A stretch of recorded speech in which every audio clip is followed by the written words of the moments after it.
Hi, thanks for joining us today. Rowan Business Group here with tips for nonprofit leaders. Mike, I have to ask you, a lot of nonprofits feel that they have such a small staff grouping and such a long to-do list. How do they cope? What do they do? Boy, that's real typical. I think we're all in that boat nowadays with a to-do list that never ends.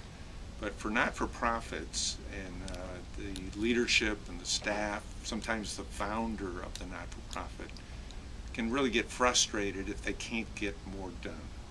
And that just comes down to a couple of suggestions. First, what are the priorities? Not that we're all good at doing that, but every day, at the end of the day, looking at the rest of the week or the next day, what are you going to be doing that will help you move toward those priorities? If it's not doing that, you ought to really question whether you should be working on that step.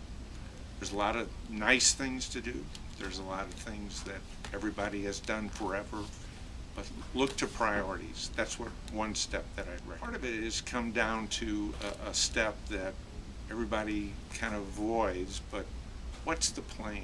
Where is your organization going? What's the flag on which hill that you're trying to get to? Is it getting more kids in your program to learn how to read? Is it helping more people with a health issue that you want to get more members?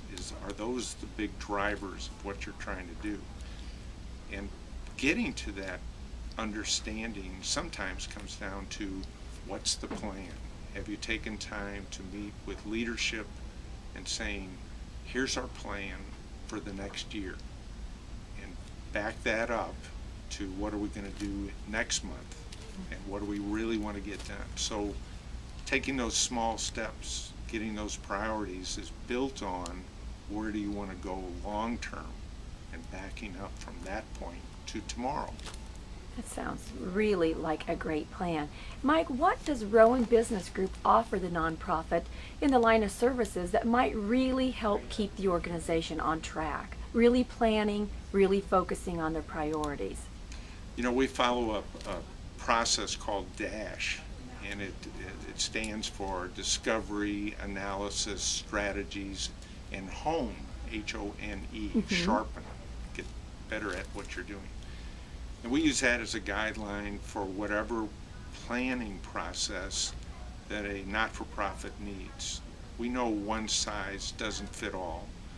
Some need a simple kind of understanding of what should we be working on here short term. But others may need a more complex process to make sure we get done what they want to get done at the end of that. So, you know, it comes down to where do you start? We know how to do that. We do discovery very well with data, with market research via phone calls, things like that, so you can make some good decisions and move ahead. So that's just one step of the process. Sounds like a great service. Thanks, Mike.